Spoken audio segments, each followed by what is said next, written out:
Qu'est-ce qu'il raconte?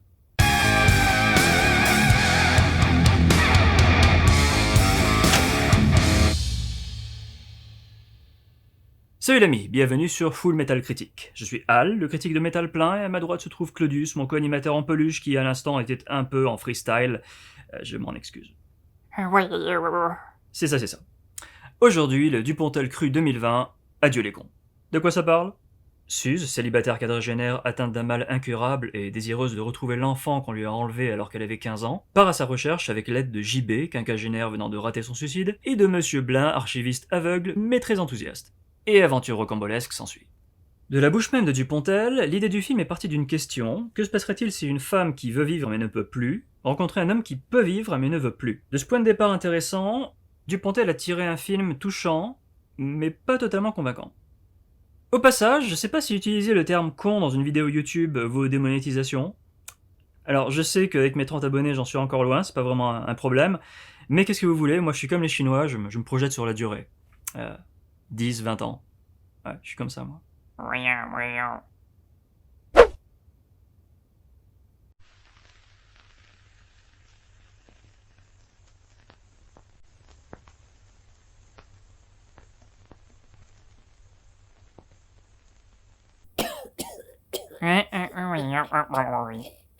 Ceux qui ont vu Bernie, le premier long métrage de Dupontel sorti en 96, ont forcément compris le sens de mon introduction. Ou plutôt de son introduction. Les autres ont dû se demander ce que j'ai fumé. C'est simple. Quand j'étais au lycée, cet improbable ovni coup de poing était un de mes films cultes, avec notamment Serial Killers, autre film ultra violent et ultra déconneur que je recommande aux cinéphiles fous, et j'en connaissais pas mal de répliques par cœur, que je ne répéterai pas ici pour rester poli. Mon rapport à Dupontel s'est un peu dégradé par la suite, d'abord parce que j'étais trop jeune pour apprécier son ultra casse-gueule le créateur, sorti en 99. Je m'attendais à un Bernie 2 et j'ai eu quelque chose de bien plus cérébral, sur les affres de la création, à la mise en scène ultra créative, mais dans l'ensemble bien moins jubilatoire que malaisant. Ensuite parce que le cartoonesque Enfermé dehors, sorti en 2006, où Dupontel se livrait à un carnaval de gags visuels fun mais un peu fatigant, m'avait paru un film sitôt vu, sitôt oublié, notamment parce qu'il n'avait rien de la méchanceté des deux précédents films. Ensuite parce que son vilain de 2009 que j'ai snobé en salle, notamment parce qu'il contient l'insupportable Catherine Fro, m'a convaincu que son cinéma s'infantilisait et que cette régression, l'affadissait. Mais est sorti en 2013 l'épatant 9 mois ferme, très harmonieuse comédie où le burlesque fait mouche à 95%, et très bel éloge de la maternité où l'adoucissement a remplacé l'affadissement. En gros, excite l'anarchie trashouille sous perfusion d'harakiri de Bernie, place à quelque chose de plus posé, de plus écrit. Ah oui, les hyènes, bien sûr les hyènes. Écoute, j'ai entendu qu'elles seront dans la suite. Oui, ça a un titre d'ailleurs déjà. Rebonjour les enfants. Rebonjour les enfants. Ouais, c'est le titre. Ouais, c'est Dupontel qui me l'a dit, hein.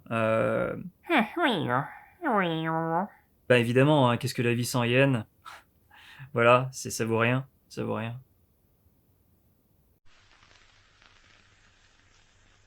Et de ce point de vue, au rayon écriture posé, force est de constater que Adieu les cons est plutôt satisfaisant. Au fil des années, Dupontel a développé une belle concision dans l'écriture des dialogues et dans la caractérisation des personnages. A commencer évidemment par celui de Suze, joué par une Virginie Efira comme prévu impeccable. Moi, depuis le désopilant Victoria, je suis très amateur de l'actrice, hein.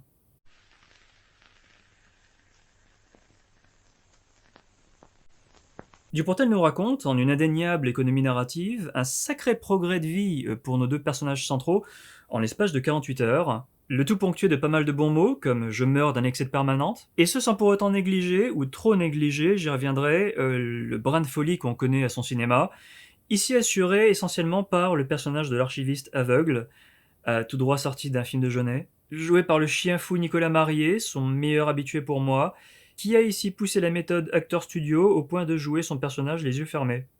Je veux dire littéralement les yeux fermés. Adieu les cons se veut de toute évidence plus une tragédie burlesque qu'une simple histoire d'amour un peu excentrique. Ça se sent, et ça fait sens. C'était déjà le cas de Bernie. Sorti il y a 24 ans. Je vais me tirer une balle, là. On se retrouve ici dans 5 minutes? Ok.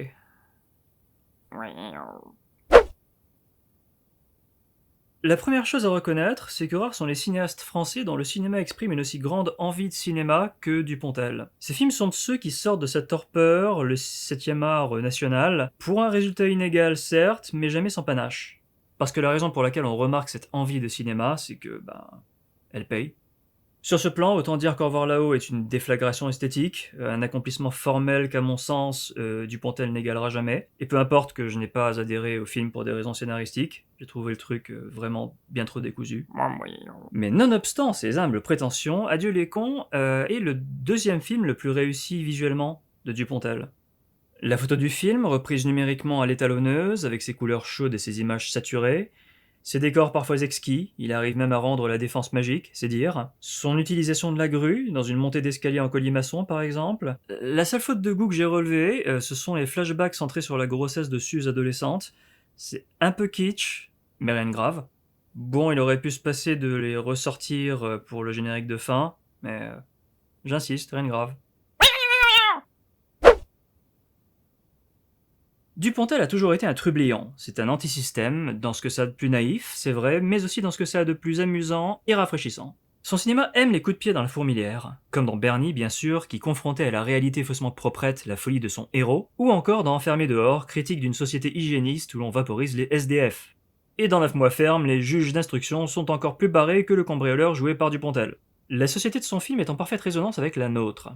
Déni de l'individu, avec ses protagonistes dont on zappe le patronyme à répétition, et cette population urbaine dont on aperçoit à peine le visage dans un métro parisien sans lumière, ensevelissement sous l'information, ambivalence du progrès dans un monde numérisé, psychiatrisation même avec l'escroc qui dresse un portrait psychologique grotesque de JB, etc. Alors, la limite de la chose, c'est que ça peut parfois s'apparenter à de l'enfonçage de portes ouvertes. C'est clair. Mais cette critique de la société ne fait jamais que sous-tendre l'essentiel, c'est-à-dire les grandes obsessions du cinéaste, qui ne fait jamais que parler d'enfants en quête de parents et de parents en quête d'enfants. Dans un entretien, le réalisateur a parlé de la difficulté de s'aimer dans un monde anxiogène. Adieu les cons, qui est aussi un film sur les actes manqués, aborde la question de cette difficulté d'une manière originale et touchante, au final, mais sans jamais faire ressentir cette difficulté. Je suis entré dans Adieu les cons avec en tête, entre autres, le délicieux En liberté de Pierre Salvadori, parce que je m'attendais à un semblable vent de folie, à la sauce dupontelienne évidemment. Le seul problème, c'est qu'Adieu les cons ne sera jamais à la hauteur de son titre un peu anard. Adieu les cons, ça sonne un peu comme un flamboyant doigt d'honneur, ça donne presque envie d'en faire un. Or, les quelques fois où ça sera prononcé comme une réplique, ça le fera pas, parce que ce sera trop différent du film, de son identité, de son humeur, de ses personnages. Parce que la vérité, c'est que le cinéma de Dupontel est de moins en moins starbé. Alors on peut parler de cinéma de la maturité, hein, comme le font pas mal de critiques, dès qu'un cinéaste fait des trucs tout à coup un peu moins zinzin. Oui, présenté comme ça, c'est positif. Mais en même temps, si les gens ont aimé Bernie à l'époque, c'était pour une bonne raison. L'excès, exalté. Ça veut pas dire qu'on demande le retour du punk hystérique d'Enfermé dehors, hein. Mais au bout du compte, la meilleure partie d'Enfermé dehors, ce sera, l'excessive. C'est-à-dire la première. La deuxième étant légèrement plan-plan.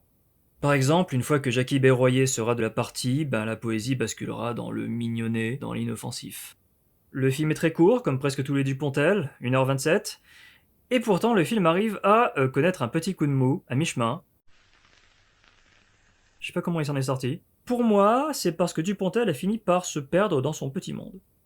Parce qu'à mon sens, il fallait au moins ça, être paumé dans son monde, pour croire que la scène de l'ascenseur à la fin allait être autre chose que ridicule, parce qu'improbable, même selon les standards fantaisistes du film. Tout à l'heure, j'ai mentionné Jean-Pierre Jeunet. Alors, le côté Amélie Poulinesque du cinéma de Dupontel, qui est in progress depuis des années, est à double tranchant.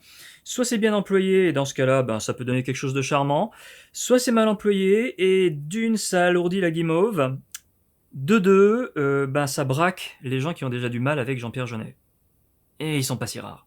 Heureusement, Virginie Efira, dont j'ai dit du bien plus tôt, et Dupontel, acteur exceptionnel dans le registre dramatique, il faut jamais l'oublier, font passer la guimauve des bons sentiments en leur prêtant une authenticité que je qualifierais de fluidifiante, en référence à la guimauve trop lourde, jusque dans cette fin que j'ai trouvé un peu trop brusque, peu importe que ce soit complètement assumé. Dupontel est vraiment un excellent exemple de cinéaste qui tire le meilleur de son expérience d'acteur pour créer quelque chose de fort avec les siens.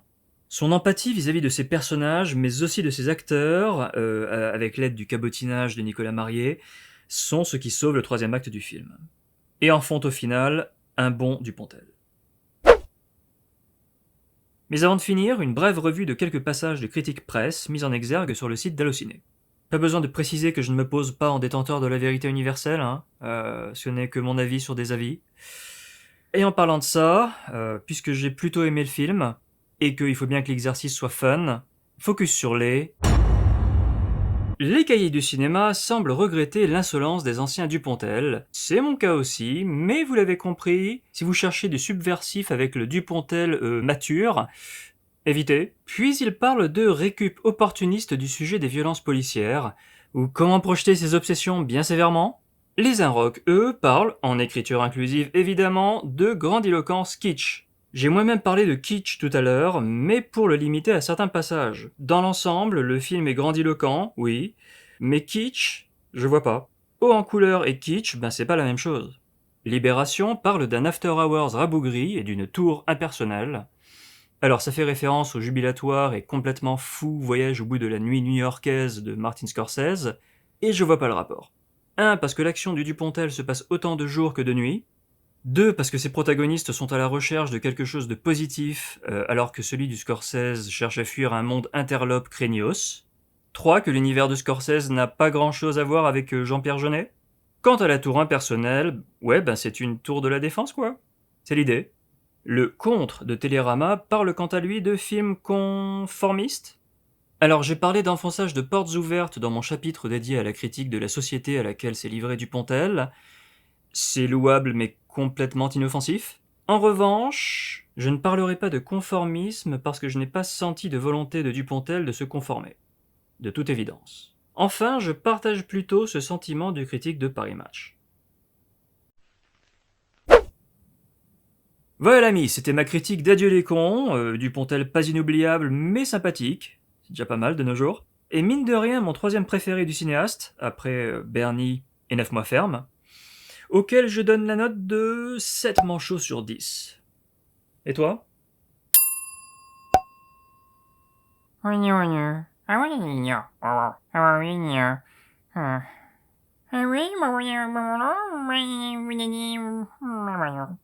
Sans préjugés, elle a pas genre 35 ans de plus que toi, la Virginie ? Parfois, tu me bouleverses. Il me bouleverse. Si tu as aimé cette vidéo, n'hésite pas à liker, voire à t'abonner si tu n'es pas encore abonné évidemment. Pas encore? Voire à commenter ci-dessous. Sur ce... Je le fais. Sur ce... Adieu les cons.